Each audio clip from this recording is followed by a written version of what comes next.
Élu, quelqu'un est peut-être en train d'être préparé pour entrer dans ta vie, mais la question la plus profonde n'est pas de savoir si une autre personne arrive, c'est de savoir si Dieu te prépare à reconnaître ce qui est saint, honnête et aligné avec l'œuvre qu'il accomplit en toi. Tu as peut-être ressenti un changement discret dans l'atmosphère de tes jours, comme si ton cœur faisait de la place pour quelque chose qu'il ne peut pas encore nommer. Peut-être as-tu remarqué que tes anciens attachements perdent de leur force, que tes conversations deviennent plus intentionnelles et que ta tolérance pour la confusion diminue. Même ton corps te dit peut-être que tu es fatigué de porter des relations qui t'exigent d'abandonner ta paix. Tu te demandes peut-être si cette solitude est une punition, une protection ou une préparation. Reste avec ce message, car la confirmation que tu cherches n'arrivera peut-être pas par un signe spectaculaire, mais par la clarté qui t'aide à reconnaître le caractère, le timing et la paix lorsqu'ils se tiennent devant toi. Si tu sens que cette saison compte mais que tu ne peux pas encore nommer ce qu'elle forme, The Call of the Chosen, A 30-Day Journey, peut t'aider à réfléchir sur la saison que tu vis et à comprendre pourquoi elle peut sembler significative. Il est conçu pour t'aider à placer ton attente, tes questions et tes choix quotidiens devant Dieu, avec plus d'honnêteté, afin que tu puisses avancer avec foi, plutôt qu'avec confusion. Pour accéder à l'e-book, va maintenant en haut des commentaires et clique sur le lien dans le commentaire épinglé.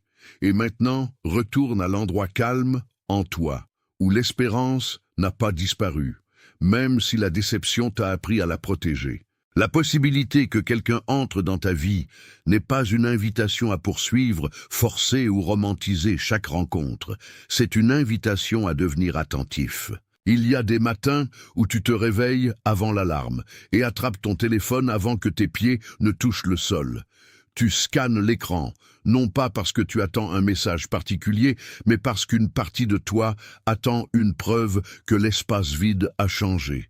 Le café refroidit à côté de ta main, tandis que ton esprit revisite une conversation d'il y a des semaines, cherchant un sens qui n'a jamais été clairement exprimé.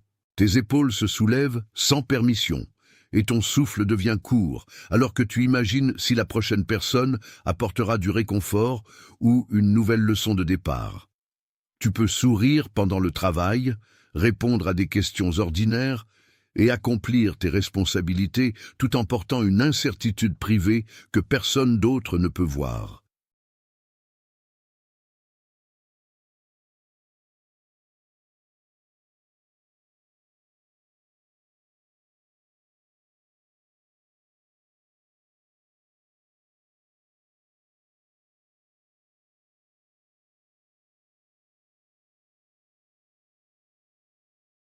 Attention, vous devez vous préparer maintenant.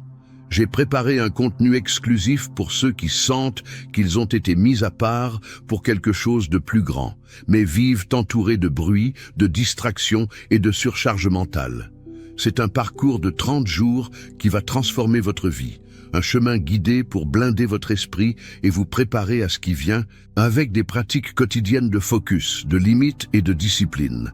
Également disponible en version audio immersive. Plus de 10 000 lecteurs ont déjà transformé leur vie grâce au parcours de 30 jours. Des milliers de personnes ont déjà commencé cette transformation. Des gens comme vous, qui en avaient assez de vivre dans le brouillard. Des personnes ordinaires qui ont décidé de ne plus accepter le chaos mental. Profitez de cette offre à durée limitée, uniquement ce mois-ci. Accédez à votre lien juste en dessous, dans le commentaire épinglé. Tu te demandes pourquoi Dieu éveillerait le désir de compagnie tout en laissant la pièce autour de toi demeurer silencieuse. Pourtant, le silence ne signifie pas automatiquement l'abandon, et l'absence d'une personne ne signifie pas l'absence de soins divins. Parfois, la première préparation n'est pas l'arrivée de quelqu'un de nouveau, mais la guérison du réflexe qui te fait accepter une douleur familière simplement parce qu'elle est familière. Le cœur doit apprendre que la paix n'est pas ennuyeuse, que la cohérence n'est pas une faiblesse et que l'amour n'a pas besoin de te laisser deviner pour se sentir puissant. Ce message n'est pas une garantie qu'une personne particulière apparaîtra un jour particulier. C'est un appel au discernement. Quelqu'un peut effectivement se préparer à entrer dans ta vie, mais tu n'as pas besoin de transformer chaque coïncidence en confirmation ni chaque conversation agréable en prophétie. Ce que tu peux reconnaître, c'est l'œuvre qui se produit en toi. Tu peux apprendre à distinguer l'attraction de la confiance, l'intensité de l'intimité et l'attention du soin véritable. Tu peux remarquer si ta paix grandit lorsque tu es honnête, si tes limites sont respectées lorsque tu dis non, et si ta foi devient plus enracinée plutôt que plus anxieuse. Tu peux aussi reconnaître quand un ancien schéma essaie de revenir avec un nouveau visage. La préparation peut impliquer de relâcher le besoin d'être choisi par quelqu'un qui ne peut pas te choisir clairement. Elle peut impliquer de te pardonner d'être resté trop longtemps dans des endroits où ta valeur était négociée. Elle peut impliquer de devenir assez patient pour laisser le caractère se révéler avec le temps. L'espérance n'est pas qu'une autre personne t'achèvera. L'espérance est que, en devenant plus entier devant Dieu, tu seras moins disposé à appeler confusion amour et moins effrayé de recevoir quelque chose de stable. Imagine-toi debout dans un couloir tard dans la nuit, une main posée sur le chambranle de la porte, écoutant le calme de ta maison. Tu viens de revenir d'une journée remplie de conversations, de courses et de petites exigences. Pourtant, le silence semble plus fort après que la porte se ferme. Il y a un message que tu pourrais envoyer, un ancien contact que tu pourrais rouvrir ou un endroit familier que tu pourrais revisiter simplement pour sentir quelque chose bouger. Tes doigts planent au-dessus du téléphone et la pensée vient rapidement. Peut-être que je devrais faire arriver quelque chose. Mais sous cette pensée se trouve une question plus profonde. Est-ce que tu tends la main parce que Dieu te conduit ou parce que l'immobilité est devenue inconfortable? La différence peut être difficile à remarquer quand ton cœur est fatigué. Une impulsion porte une tranquillité discrète, tandis que l'autre crée de la pression, de l'urgence et la peur de manquer ta chance. Tu n'as pas à mépriser ton désir de compagnie. Le désir n'est pas l'ennemi, mais le désir ne doit pas devenir un maître qui te fait ignorer la sagesse. La personne préparée pour entrer dans ta vie ne devrait pas t'exiger de trahir le discernement que Dieu t'a enseigné dans le privé. Si la connexion mérite ta confiance, elle pourra survivre à la patience, à l'honnêteté et à la lumière de la vérité. La partie la plus difficile de l'attente n'est peut-être pas l'attente elle-même, mais de ne pas savoir ce que signifie l'attente. Tu as peut-être prié pour la compagnie, puis t'être demandé si le silence continu signifiait que ta prière avait été ignorée. Tu as peut-être regardé d'autres, entrer dans des relations tandis que tu restais dans une saison de reconstruction, et la comparaison a peut-être transformé ton espérance en embarras. Tu peux te demander si tu es en train d'être préparé, redirigé, protégé, ou simplement invité à devenir content sans la chose que tu désires. Les questions peuvent te suivre dans la cuisine, dans la voiture et dans les minutes avant le sommeil. Tu veux de la clarté parce que l'incertitude a un coût. Elle peut te faire suranalyser la gentillesse, te méfier des bonnes nouvelles ou te contenter de la première personne qui te fait sentir remarqué. Beaucoup de lecteurs qui sont arrivés se sentant confus ou fatigués d'attendre ont dit que le matériel les a aidés à comprendre leur saison plus clairement, à organiser leurs prières ou à cesser d'interpréter chaque silence comme un abandon. The Call of the Chosen, a 30-day journey, peut servir de compagnon réfléchi pendant que tu examines si tu attends, si tu es préparé, si tu fermes un cycle, si tu reconstruis ou si tu recommences. Il peut t'aider à reconnaître les schémas et à répondre avec plus de clarté au lieu de laisser chaque moment calme devenir un verdict sur ta valeur. Pour accéder à l'e-book, va maintenant en haut des commentaires et clique sur le lien dans le commentaire épinglé. Puis prends une lente respiration et souviens-toi que la clarté grandit rarement sous la panique. La saison devient plus facile à comprendre quand tu cesses d'exiger que chaque question sans réponse devienne une instruction immédiate. L'opposition commence souvent par la distraction plutôt que par le désastre. tu deviens assez occupé pour éviter le travail intérieur, assez distrait pour oublier les questions, et assez affamé émotionnellement pour confondre l'accès avec l'affection. Une notification peut attirer ton attention loin d'une décision dont tu savais qu'elle avait besoin de prière. Un message flatteur peut réveiller un ancien désir de prouver que tu es encore désirable. Une soirée solitaire peut faire paraître une connexion malsaine plus attrayante qu'elle ne l'était à la lumière du jour. La comparaison ajoute une autre couche de pression, chuchotant que tout le monde avance tandis que tu restes en arrière. La peur te dit que si tu n'acceptes pas cette opportunité immédiatement, rien de mieux ne viendra. Mais l'urgence n'est pas toujours une guidance. Parfois, l'urgence est simplement un inconfort qui exige du soulagement. La personne préparée pour entrer dans ta vie n'aura pas besoin que tu prennes une décision permanente pendant une tempête émotionnelle temporaire. Tu peux ralentir, tu peux poser de meilleures questions, tu peux observer ce qui se passe quand il n'y a pas de récompense immédiate pour qu'une autre personne performe.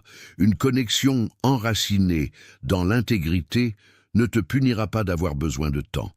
Elle n'appellera pas tes limites un rejet, ni n'utilisera ta nostalgie comme levier.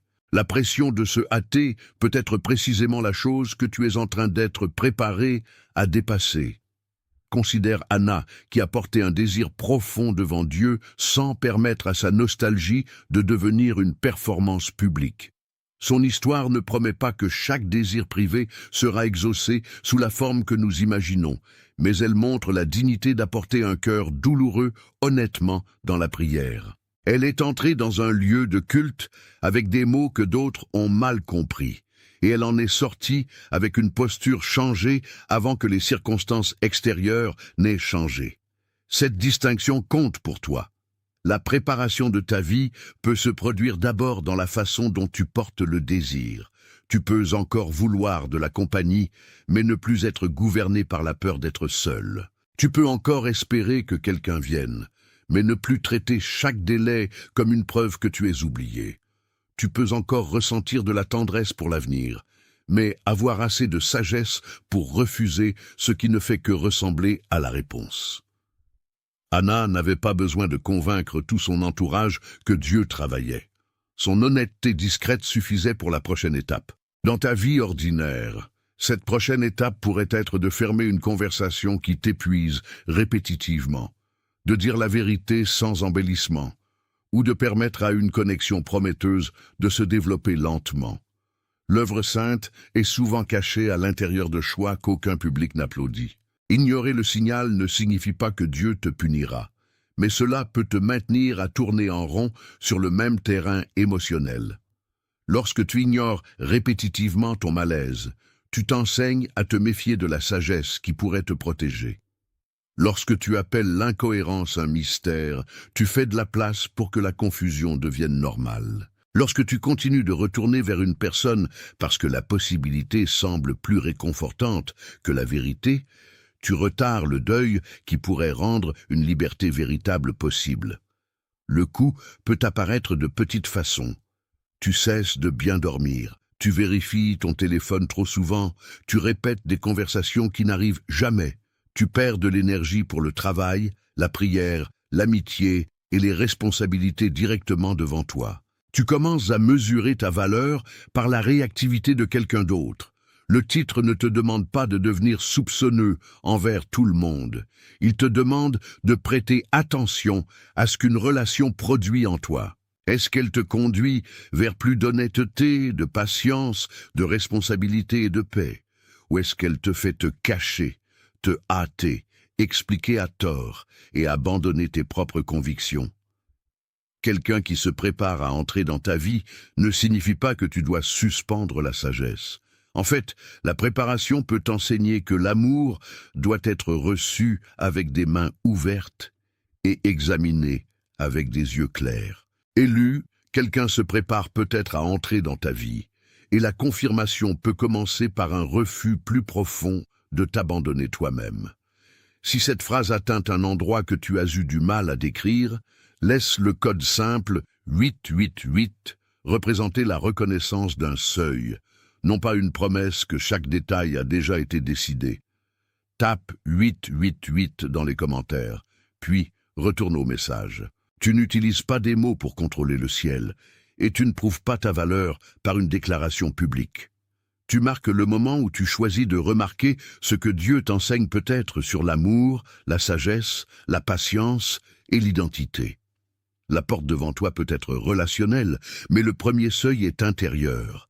Tu apprends à entrer dans le futur sans porter chaque peur du passé. Le conflit plus profond n'est pas seulement de savoir si quelqu'un viendra, c'est de savoir si tu sauras comment rester présent quand il le fera. Un cœur qui a été déçu peut demander de l'amour tout en préparant une voie de sortie. Tu peux désirer la proximité puis devenir soupçonneux quand quelqu'un est cohérent. Tu peux dire que tu veux de l'honnêteté, puis adoucir ta propre vérité parce que tu crains de perdre l'accès. Tu peux prier pour une personne de caractère tout en continuant à récompenser des gens qui n'offrent que de la chimie. Ces contradictions ne font pas de toi un hypocrite. Elles révèlent où le désir et la protection sont encore en négociation l'un avec l'autre. Le schéma intérieur peut être ceci. Tu as appris à te sentir en sécurité seulement quand tu es émotionnellement sous contrôle. Si tu peux prédire le rejet, tu crois que tu peux le survivre. Si tu restes détaché, tu n'as pas à risquer d'être connu. Mais le contrôle peut te protéger de la douleur tout en t'empêchant aussi de recevoir ce qui est bon. La préparation n'est pas une instruction pour devenir naïf. C'est une invitation à devenir discernant sans devenir fermé. Tu peux avancer lentement et rester ouvert. Tu peux poser des questions sans interroger. Tu peux observer les actions sans créer un tribunal dans ton esprit. Tu peux laisser la confiance grandir à la vitesse de la preuve. La reconnaissance seule ne suffit pas quand le cœur comprend un schéma, mais ne sait toujours pas quoi faire ensuite. Tu peux identifier que tu es fatigué de la confusion, mais continuer à répondre aux messages qui te ramènent à la confusion. Tu peux reconnaître que tu as besoin de patience, mais continuer à te précipiter vers toute possibilité qui soulage ta solitude. Tu peux comprendre que l'arrivée de quelqu'un devrait être mesurée par le caractère, mais continuer à te sentir attiré par l'intensité émotionnelle familière de l'incertitude. C'est ici que la réflexion doit devenir pratique. The Call of the Chosen. A 30-day journey peut t'aider à transformer la reconnaissance en discernement quotidien, en prière et en décision intentionnelle sans prétendre connaître des résultats qui n'ont pas été révélés. Il offre un moyen d'examiner ce que tu ressens, de séparer la peur de la direction et d'identifier la prochaine étape fidèle au lieu de réagir par la panique. Pour accéder à l'e-book, va maintenant en haut des commentaires et clique sur le lien dans le commentaire épinglé. Puis ramène les questions dans ta vie réelle, où tes choix, tes limites et tes réponses montreront ce que ton cœur apprend. Tu n'as pas besoin de résoudre tout ton avenir ce soir. Tu as besoin d'assez de clarté pour faire le prochain pas honnête, sans trahir la paix. La personne qui entrera dans ta vie ne rencontrera pas une version finie de toi, mais une version plus vraie. Ton esprit peut construire un argument soigneux, tandis que ton corps raconte une autre histoire. La raison peut dire qu'une personne est charmante, disponible et intéressée, tandis que ta mâchoire reste serrée et que ton estomac demeure agité après chaque conversation. Les réactions corporelles ne sont pas une prophétie infaillible, mais elles ne doivent pas non plus être ignorées. Elles peuvent refléter d'anciennes blessures, un inconfort présent, ou la simple fatigue d'essayer de jouer une version de toi-même qui ne peut pas respirer. La reconnaissance spirituelle exige aussi du soin. Un sentiment de paix peut accompagner une direction sage, mais un soulagement temporaire peut aussi sembler paisible quand tu fuis une vérité difficile. C'est pourquoi le discernement n'est pas une émotion unique. C'est un accord patient entre la vérité, le caractère, la sagesse, le temps et le fruit d'une décision. Demande ce qui arrive quand tu deviens plus honnête. Demande si tu peux rester toi-même autour de la personne. Demande si tes convictions deviennent plus claires ou plus négociables. Donne à ton esprit la permission de rassembler des preuves, à ton corps la permission de se reposer, et à ton esprit la permission d'attendre avant de nommer quelque chose sacré. Dieu n'a pas besoin de ta confusion pour rendre sa guidance efficace. Tu peux chercher conseil, étudier le schéma et laisser le temps révéler ce que l'excitation essaie de cacher. Les relations et les environnements révèlent aussi la préparation. Remarque les gens qui sont déjà près de toi. T'encouragent-ils à devenir plus vrai ou récompensent-ils la version de toi qui ne demande jamais rien? Tes conversations les plus proches font-elles place à la patience, à la responsabilité et au respect mutuel? Ou te gardent-elles concentré sur les apparences, la compétition et la preuve que tu es désiré? Tu n'as pas besoin de t'isoler pour bien discerner. En fait, une communauté saine peut te protéger des distorsions de la solitude et de l'infatuation. Un ami de confiance peut remarquer que tu parles différemment quand tu mentionnes quelqu'un. Un conseiller mature peut t'aider à voir où la peur interprète l'incertitude ordinaire comme un danger. Un siège tranquille à l'église peut te donner assez de distance pour entendre tes propres pensées sans l'urgence de la foule. Mais le discernement n'est pas une permission pour la suspicion. Ne cherche pas des motifs cachés dans chaque phrase imparfaite, cherche des schémas à travers le temps, cherche la volonté de réparer, la capacité d'écouter et le respect des limites. Quelqu'un qui se prépare pour ta vie devrait pouvoir exister dans la lumière. Tu ne devrais pas avoir besoin de secrets, de décodage constant ou de travail de détective émotionnel pour préserver la connexion. Ce qui est sain peut encore être complexe, mais cela ne t'exigera pas de devenir plus petit pour le garder. La stratégie de l'opposition est souvent de te garder concentré sur ce qui est le plus bruyant, pas sur ce qui est le plus important. La fatigue peut faire qu'un message mineur semble urgent, tandis qu'une décision majeure reste intacte. Le bruit peut remplir chaque espace calme, jusqu'à ce que tu oublies à quoi ressemblent tes propres convictions. Le retard peut te tenter de faire un choix simplement parce que tu es fatigué d'attendre. Des urgences moindres encombrent le bureau, le calendrier et l'esprit. Tu réponds à tout le monde, en reportant la conversation que tu dois avoir avec toi-même. Tu continues à analyser si quelqu'un arrive tout en ignorant les habitudes qui rendraient tes futures relations plus saines. C'est pourquoi la préparation peut sembler ordinaire. Elle peut impliquer de dormir à une heure raisonnable, de finir une responsabilité, de rappeler un appel difficile avec honnêteté, ou d'apprendre à s'asseoir dans une pièce calme sans chercher de stimulation. L'ennemi du discernement n'est pas toujours une tentation dramatique. Parfois c'est un esprit épuisé qui veut n'importe quelle réponse. Parfois c'est un emploi du temps surchargé qui ne laisse aucune place à la vérité. Réduis le bruit où tu peux. Protège une petite fenêtre pour la réflexion. Laisse tes choix devenir moins réactifs. Un cœur préparé n'est pas un cœur constamment excité. C'est un cœur qui peut rester attentif quand rien de spectaculaire n'arrive. Il vient un point où tu cesses de négocier avec ce que tu sais déjà. Tu ne sais peut-être pas qui entrera dans ta vie, quand une connexion apparaîtra ou quelle forme prendra la relation. Mais tu sais peut-être que tu ne peux pas continuer à accepter des demi-vérités, des jeux émotionnels, ou de l'affection qui disparaît chaque fois que la responsabilité arrive. Tu sais peut-être que ta solitude ne peut pas être autorisée à choisir pour toi. Tu sais peut-être que tu as demandé à Dieu une relation saine tout en protégeant un attachement malsain. Le point de bascule n'est pas toujours dramatique. Parfois, c'est le moment où tu laves une tasse après une conversation difficile et décides de ne pas envoyer un autre message. Parfois, c'est le moment où tu t'assois dans ta voiture devant le travail et admets que tu as plus peur de ne pas être vu que d'être maltraité. Parfois, c'est le moment où tu réalises que la personne préparée pour entrer dans ta vie ne peut pas être reconnue par tes anciens standards. Tu ne deviens pas inaccessible, tu deviens plus vrai sur ce que l'accès devrait signifier. La préparation te demande de relâcher le fantasme qu'être désiré par n'importe qui est mieux qu'être seul avec Dieu. Elle t'enseigne à attendre sans adorer l'attente et à espérer sans abandonner la sagesse. Imagine une porte de jardin à l'aube, non pas comme une promesse d'un visiteur particulier, mais comme un endroit où ce qui a été entretenu peut être reconnu.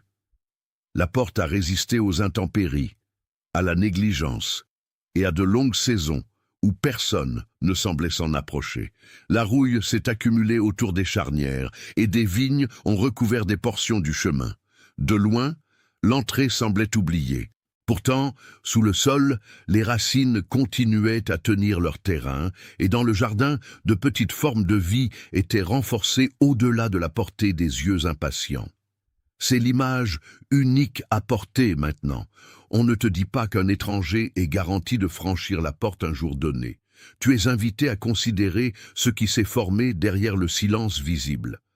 La porte représente l'accès, mais l'accès n'est pas la même chose que la préparation. Une personne peut s'approcher de ta vie, mais la question demeure de savoir si l'entrée est gardée par la sagesse ou laissée ouverte à chaque impulsion. Le jardin n'est pas précieux parce que quelqu'un peut y entrer. Il est précieux parce que Dieu t'a enseigné comment prendre soin de ce qu'il a placé en toi. Dans ce jardin, une grande partie de la préparation se produit là où personne n'applaudit. La terre est retournée en privé. La croissance morte est enlevée avant que la nouvelle croissance ne devienne visible. Un coin négligé est nettoyé, non pas parce que des visiteurs ont été annoncés, mais parce que l'intendance est un acte d'amour, même quand personne ne regarde. Ta formation cachée peut sembler similaire. Tu apprends à dire la vérité avant que le ressentiment ne s'accumule. Tu apprends à reconnaître quand ta générosité devient un abandon de soi. Tu apprends à te reposer sans te sentir coupable et à dire non sans écrire une longue défense. Ces changements peuvent ne pas attirer l'attention, mais ils altèrent la qualité de ce qui peut grandir autour de toi. Tu n'offres plus l'accès par désespoir. Tu deviens capable d'accueillir une autre personne sans lui demander de réparer chaque blessure ou de valider chaque sacrifice. Le jardin ne devient pas digne quand quelqu'un arrive. Sa valeur était présente pendant que le travail était caché. La saison d'attente peut enseigner que la préparation n'est pas un retard embarrassant. C'est la formation discrète de la capacité. Tu deviens capable de recevoir de l'affection sans suspicion, de la responsabilité sans ressentiment et de la proximité sans perdre la forme de ta propre âme. La porte a aussi été couverte pour des raisons que tu n'as peut-être pas comprises. Certains chemins ont été bloqués parce qu'ils menaient vers des dommages. Certains visiteurs ont été gardés dehors parce que leur présence aurait consumé ce que tu commençais seulement à récupérer. Une porte fermée peut sembler un rejet quand tu ne vois pas ce qu'elle protège. Tu as peut-être pleuré des gens qui ne sont pas restés, des invitations qui ne se sont pas développées, et des relations qui ont pris fin avant que tu ne saches pourquoi. Ce deuil était réel, mais la fin ne prouve pas que ton avenir est vide. Parfois la retenue était miséricorde, parfois le retard t'a donné le temps de reconnaître à quelle vitesse tu ignorais tes propres limites quand quelqu'un offrait de l'attention. Parfois une porte fermée t'a permis d'arrêter de jouer le bonheur pour une personne qui n'avait aucune intention de te rencontrer honnêtement. Cela ne signifie pas que chaque perte était secrètement un arrangement divin, ou que la douleur devrait être expliquée. Cela signifie que tu peux permettre à la protection d'être une interprétation possible sans forcer la certitude. La porte couverte n'est pas un verdict contre ta capacité d'être aimé. C'est un rappel que l'accès doit être gouverné par la sagesse. Quand quelqu'un entre, il ne devrait pas être accueilli simplement parce qu'il a trouvé l'entrée. Il devrait pouvoir honorer le jardin qui l'approche. À l'aube, la lumière atteint le chemin graduellement. Tu vois d'abord le bord de la porte, puis les pierres sous les vignes, puis les endroits où la nouvelle croissance a commencé à s'élever. Rien n'est forcé d'ouvrir. Le mouvement se produit par la patience, le soin et les conditions changeantes qui rendent l'étape suivante possible. C'est ainsi que la reconnaissance peut venir à toi. Non pas par un moment éblouissant qui enlève chaque question, mais par une séquence de petites clartés. Tu remarques que ta paix demeure après une conversation. Tu vois que les mots et les actions de quelqu'un s'accordent à travers le temps. Tu découvres que tu peux exprimer un besoin sans être puni d'en avoir un. Tu réalises que tu n'es pas en train de jouer pour garder une autre personne intéressée.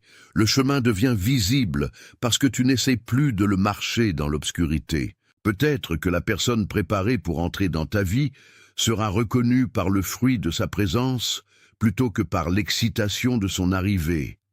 Peut-être que la confirmation ressemblera à une honnêteté mutuelle, une cohérence patiente et la liberté de rester enraciné. La porte peut s'ouvrir lentement. Ce n'est pas un échec. Une ouverture lente peut protéger à la fois le jardin et la personne qui s'en approche. Maintenant, tu peux voir pourquoi le titre parle de quelqu'un qui se prépare, pas simplement de quelqu'un qui apparaît. La préparation inclut la personne que tu peux rencontrer, mais elle inclut aussi ta capacité à recevoir la relation sans en faire une idole. Elle inclut le courage de tester le caractère doucement, la patience de laisser le temps parler, et l'humilité d'accepter qu'une connexion prometteuse peut encore exiger de la sagesse. Le jardin ne s'ouvre pas parce que la porte est pressée. Il s'ouvre quand les conditions pour un accès responsable sont présentes. De la même manière, tu n'as pas besoin de fabriquer la confirmation. Tu peux laisser la cohérence devenir visible. Tu peux laisser la paix être testée par la vérité. Tu peux laisser tes valeurs demeurer présentes dans la pièce. Si l'image de la porte et du jardin t'a aidé à reconnaître la différence entre l'arrivée et la préparation, tape « Je suis prêt à voir » dans les commentaires, puis retourne au message.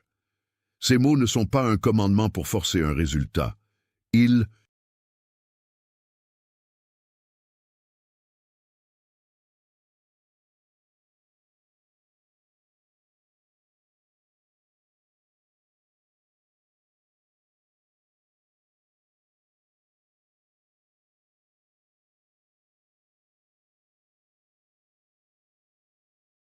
Attention, vous devez vous préparer maintenant. J'ai préparé un contenu exclusif pour ceux qui sentent qu'ils ont été mis à part pour quelque chose de plus grand, mais vivent entourés de bruit, de distractions et de surcharge mentale. C'est un parcours de 30 jours qui va transformer votre vie, un chemin guidé pour blinder votre esprit et vous préparer à ce qui vient, avec des pratiques quotidiennes de focus, de limites et de discipline. Également disponible en version audio immersive. Plus de 10 000 lecteurs ont déjà transformé leur vie grâce au parcours de 30 jours. Des milliers de personnes ont déjà commencé cette transformation. Des gens comme vous, qui en avaient assez de vivre dans le brouillard. Des personnes ordinaires qui ont décidé de ne plus accepter le chaos mental. Profitez de cette offre à durée limitée, uniquement ce mois-ci. Accédez à votre lien juste en dessous, dans le commentaire épinglé.